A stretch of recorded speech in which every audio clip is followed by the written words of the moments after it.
It has been a week none of us is likely to forget. A week that ended with those deeply disturbing images of the leader of the free world and his deputy humiliating the man who has been fighting to keep at bay a hostile invader.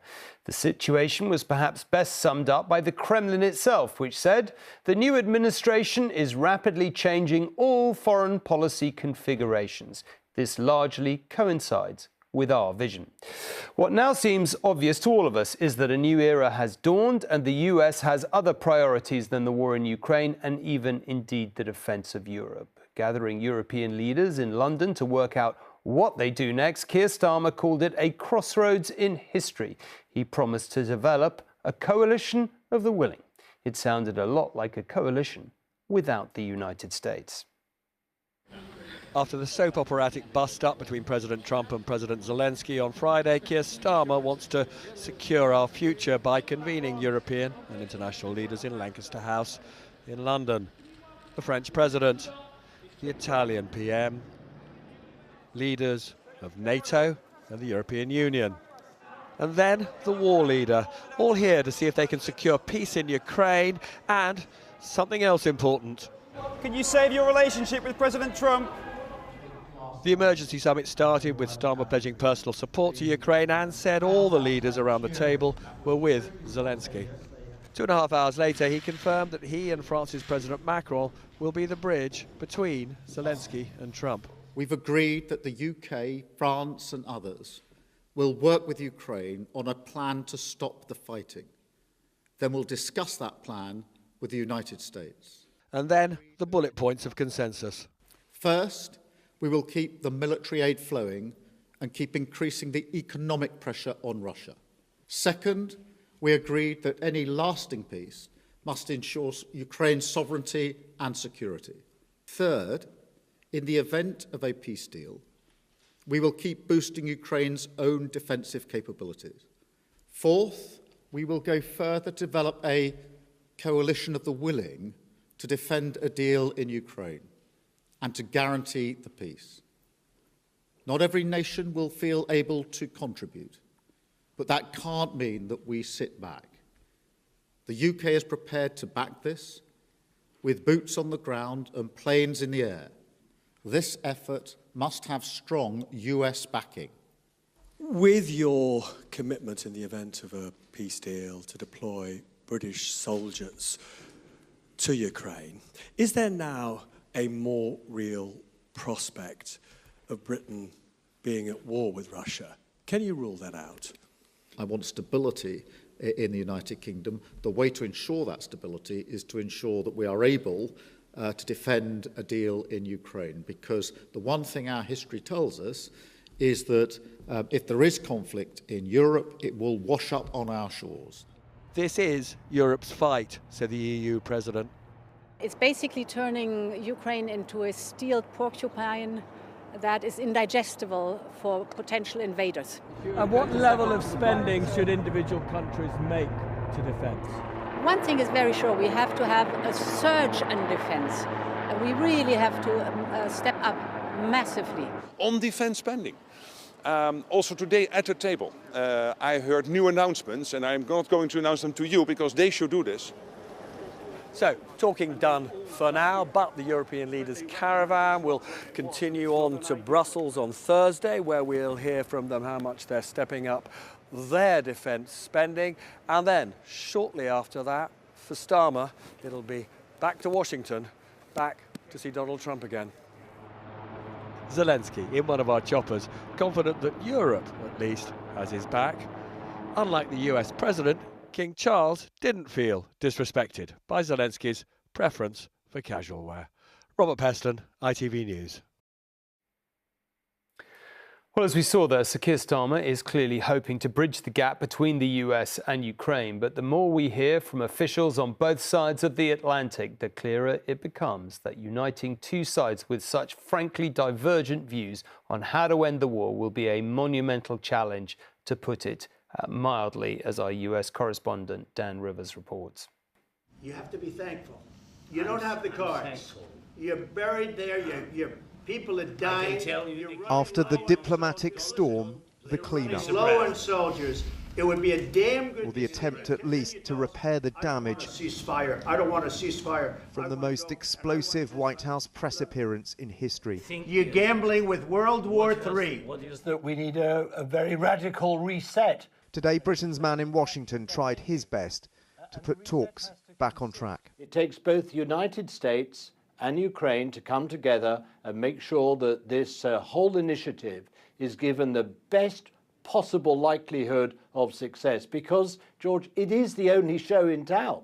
Mr. President, is there no... After President Zelenskyy was kicked out of the White House, members of President Trump's cabinet went on TV today to underline how much damage had been done. This has created a huge rift in the relationship.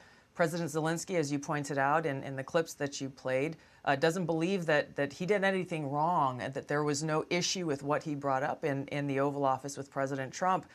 There's going to have to be a rebuilding of any kind of interest in good faith negotiations. And that's what Zelenskyy did, unfortunately, is he found every opportunity to try to Ukraine-splain on every issue. Then he confronts the vice president. When the vice president says, the goal here is diplomacy, he immediately jumps in and challenges the vice president. You didn't have our military equipment. But there were plenty ready to blame Donald Trump. It is absolutely shameful what is happening right now. The White House has become an arm of the Kremlin. It was a sad day for our country. It was a dumpster fire of diplomacy. Millions of Americans are embarrassed, are ashamed. As Ukraine endured more Russian attacks this weekend, some in Kyiv were praising the British initiative to heal the rift. American support is vital. We can't lose the United States. We need to heal this division. The deal on Ukraine's minerals has been floated as an opening step towards a wider peace, but it's still not clear if Russia would engage. There's a good chance that UK and France could put together some proposals, can get Ukrainians sign up to them, and then can sell them in Washington to the president and his advisors. I think the key question here, the one that none of us can answer is it then going to be possible to strike a deal with Russia? 3 years into this conflict, Ukraine's fate may rest with the support of Britain and Europe, not America. Dan Rivers, ITV News, Washington.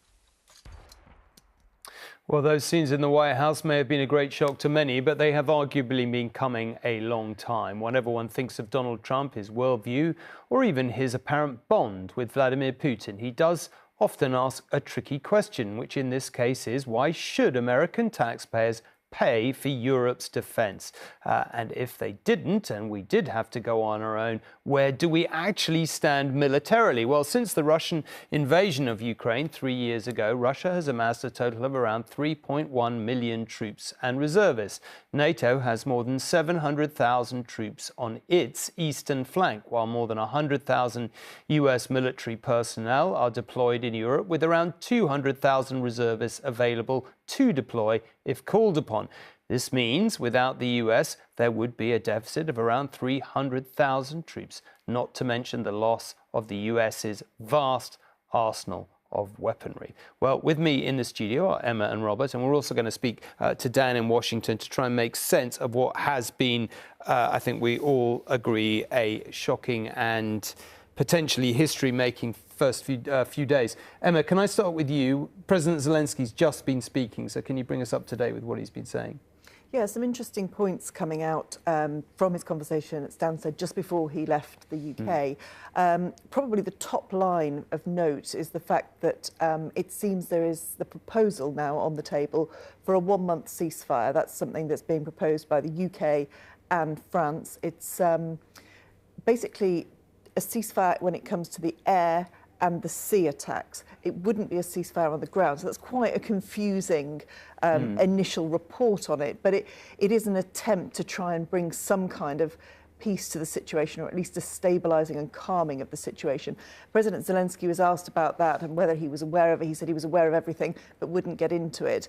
And he has once again reiterated his wish for a strong Ukrainian army, of the need for European support, and his hope that there will be ongoing US support.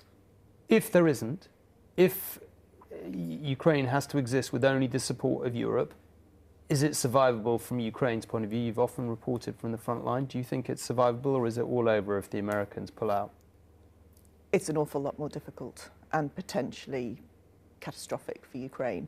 I think they could keep on fighting for a period of time. There will be a lag in terms of the stopping of US military support because there's some already in the pipeline and that will be coming through. Obviously, there is very significant amounts of support coming from the EU and the UK. That will remain and that will probably get beefed up. But there's no doubt they will be fighting a much more difficult battle with a lot less actual military support than they've had already. I think it would make it a more difficult war and it would mean that they were not able to fight for as long. And I think that the one thing that's come out of today is the need for Europe to increase its defence spending, for it to really bolster what it can provide for Europe and also for Ukraine. OK, Dan, I guess one question that people will have this weekend. I think many British people were profoundly shocked by what they saw on Friday, partly because of the way that Donald Trump and JD Vance treated a guy who's been trying to repel an invasion on his country, but also because of the sense that something quite fundamental was changing in terms of what we've all grown up with, really. What has been the reaction more broadly in America?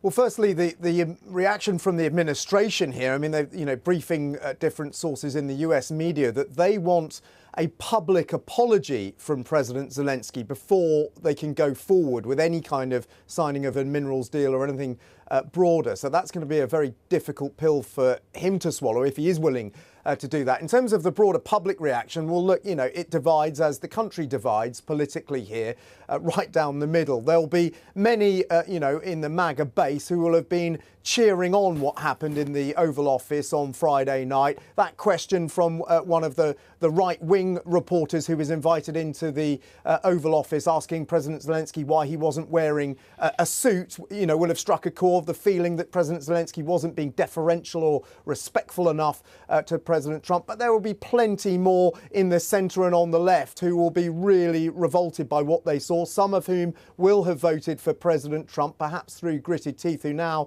are experiencing buyer's remorse. And I think if you look at what's going on in Vermont this weekend today, there have been big protests in Vermont, and that's because JD Vance is there skiing with his family. Hundreds of people have lined the streets in sub-zero temperatures to make their feelings known, to the point that JD Vance's family has had to be moved to an undisclosed location. So there is very real visceral anger from some parts of American society. OK, Robert, let's come to you at the end here to sum up. Keir Starmer is clearly desperately trying to keep America on board. Where do you think we are as we go into a new week with that? So, one very important point before I get into that, which is we saw something historic and important at Lancaster House today, where I was, and what I observed was a new solidarity between the leaders of Europe to massively ramp up their defence spending and to pull together, for the first time since the Cold War, to see off the kind of threat that Putin poses to our security. The problem is it will take something like 3 years to ramp up essentially both conventional forces, new technology, to rearm. Right now, we absolutely need American support if there is a peace deal and we are going to be able to preserve the peace. Keir Starmer has made it absolutely clear British troops' lives will not be risked. They will not go into Ukraine unless President Trump provides a security guarantee. That security guarantee would consist of air cover, intelligence, access to precious American technology. They believe in Downing Street that Trump will, once he recognises that Europe has changed and is doing what he wants. He has said he wants Europe to spend more, take more responsibility for their own protection. That is what Europe is doing. As I say, it was dramatic, it was important. They believe that when he sees that, and, some people think he's a narcissist, and Trump says, look, you were right, look, we're doing it for you, that he will then come around. Second point, you just heard from Emma, about Zelensky's statements tonight. He also said he would sign that minerals deal potentially worth hundreds of millions of dollars to America, gives America property in Ukraine. Again, if you talk to senior people in the British government, they believe he will give the security protection once American property is at risk, which would be the case after Zelensky signs away these precious resources. OK. Thank you all, and you can hear plenty more on this issue from Dan, from Emma and from Robert and I in an extended conversation on the ITV News YouTube page and on ITVX.